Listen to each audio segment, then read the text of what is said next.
What's going on, everybody? Well, as Bitcoin has tested and broke 20k once, it looks like it's going to do the same again. Now, Lunar Classic broke into the 17s and is continuing on its march up to, and can we see those 18s broke very soon? Well, some huge announcements coming out of Binance, and equally a leadership challenge and Senate that we need to talk about in this video. I'm going to bring you the latest with all of that going on. But before we do that, be sure to subscribe to the channel to keep up to date with everything going on in the crypto market and also at the Terra Lunar Classic.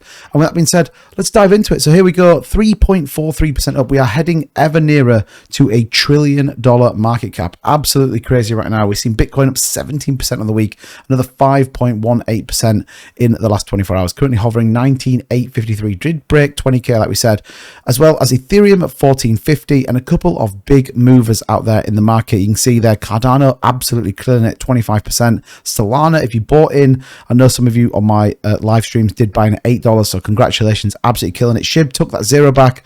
Absolutely good stuff to see. As well as we move down the list, you just see a wall of green. Now, we will always expect a slight pullback in the market. It's just natural, but a lot of green out there. As we get down to the 40th largest ranked cryptocurrency out there, Terra Lunar Classic is currently trading at 17.7. with a massive spike in volume, 36%, heading up to that $200 million market cap, volume, and $1.061 billion. Now, interestingly, given the fact Bitcoin is running, it is actually outperforming Bitcoin at the moment. So Terra Lunar Classic currently is the better investment in terms of making you more gains. Now, we'll look at the technicals in just a second, but Binance did come out, CZ tweeted out to say that they will support the Terra Lunar Classic network upgrade, and we saw, obviously, that version 1.0.5, talked about it yesterday in my video. I'll leave that in the description, so go and check it out. But they state the Terra Lunar Classic network upgrade will take place at epoch 15029, or approximately the 14th of the 1st. We've got a couple of days. Deposits and withdrawals for LUNC, USTC, and ANC via the Terra Classic network will be suspended approximately starting at 3:50 UTC on the 14th. The network upgrade will take approximately 3 hours. The trading of LUNC, USTC, and ANC will not be affected. The network upgrade will take place on that epoch, like we said. The Binance handle all technical requirements, so if you are holding your LUNC on Binance, which I strongly suggest you hold it in Terra Station as opposed to Binance, but it's not going to be affected. The fees will be affected. They'll reopen deposits, and also if there's any discrepancies, there will be an English version that you can walk through. And then it's for more information, click on the signage here. So if you remember, these are the removal of the mint function out of Terra Lunar Classic to support the Oracle pool that will no longer exist as of epoch 15029, which is a big step in building that relationship back with CZ. But ultimately, it becomes incredibly scalable for the future of Terra Lunar Classic. Obviously, when we're just reminting the burn, our absolute goal has to be to remove supply. This ultimately supports that, and we still will be one of the cheapest networks out there on the in the entire cryptocurrency market. So increasing it by 5x, no one, it will realistically see a difference. So what we actually hopefully will see is increase in the burns. Now, the news came and has been incredibly well received. You can see it currently is running very aggressively, 17,838 currently the price. We could absolutely be heading on up to test the 18s for Terra Lunar Classic, which we've not actually been in there for a while. We did obviously run up the other day with a big spike up to 18.5, but before that, it's been a while, heading back towards the end of December when we did run up that. So definitely a strong move out of Terra Lunar Classic to head on back up now. Obviously, we've got a way to go until we head up back into kind of those high 20s that we want to see, and then equally running up to the 6s like we saw. But for me, this is a good positive movement. Sometimes in the crypto market, explosive moves are not what you want to see. They're always great for the price, but you then always see a pullback. Like we said, Bitcoin broke 20k and has pulled back. You can see there topping out 20,00007, dropping all the way back to 19.7. So definitely good news from the Binance perspective. Definitely goes back to building that bridge between the two of us.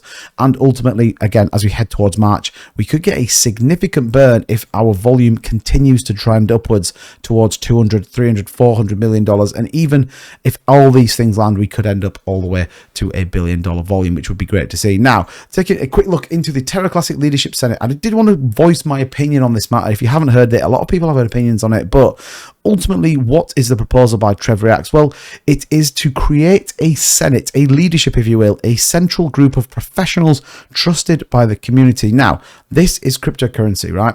You can't trust anyone. Let's be fair about that. And I say that with a pinch of salt. Obviously, some people have ill intentions and other people have intentions to do right by everyone.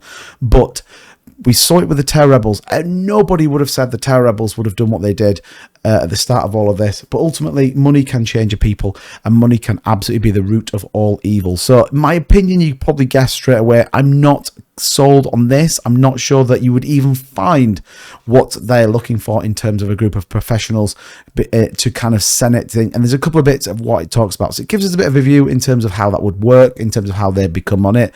Include a spend pot for salaries. Now, again, remember, we've just had a huge problem in terms of the Terra Rebels doing what they did. And equally, we have the Layer 1 team, which we funded 150k. Now, you would argue right now, yes, they've got the market running in their favor, but what they are developing, building, and ultimately supporting us with, it is 150k as it stands right now. That was probably worthwhile spending. As we go through this, it's just some more salaries, ultimately to do what we already do, but in a smaller amount of people. Now, when we look at actually what it gets to us, what were the restrictions, things like you have to if you control a YouTube channel, you have to host Twitter Spaces. So we're already kind of gauging this towards a certain set of people. Just to be clear, this is not something I would do. And ultimately, what is the power of it? And these are the couple of bits I don't particularly like. That they would be granted a level of autonomy. Decision that needs to be made will be not put through the proposal and community approval. They would contradict the reasoning for electing a leadership senate. Control the multi-sig wallet. A budget and monthly script will be submitted to TCLS, and a project initiative and financial need above and beyond the approved budget.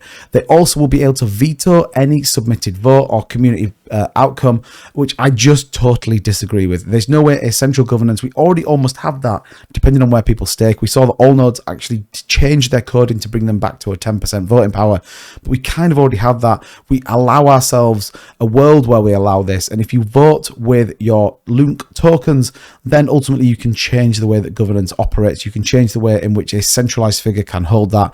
But for me, look, it's worthwhile understanding, it's worthwhile going over there. I think it's great that we come up with these ideas, but ultimately a one-stop shop for people that can veto community makes us incredibly decentralized. The great thing about Lunar Classic is we absolutely are the polar opposite with that. So not sure about it. Big news from the Binance. That is definitely a positive step in the right direction. Ultimately is going to support the future development on Lunar Classic. And like we said, the price has certainly responded very well to that. We are actually outperforming Bitcoin, like we said right at the very start of that. So lots of bullish movement coming with Terra Lunar Classic.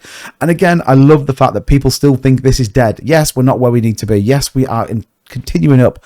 But I think long term, as I talk about on my live streams, Lunar Classic will come back probably stronger with more use case. And that's before we even talk about the potential repegging of USTC. Now, that could be the biggest catalyst we have to really bring back some prowess around Lunar Classic. But as it stands right now, on the daily, we're moving up.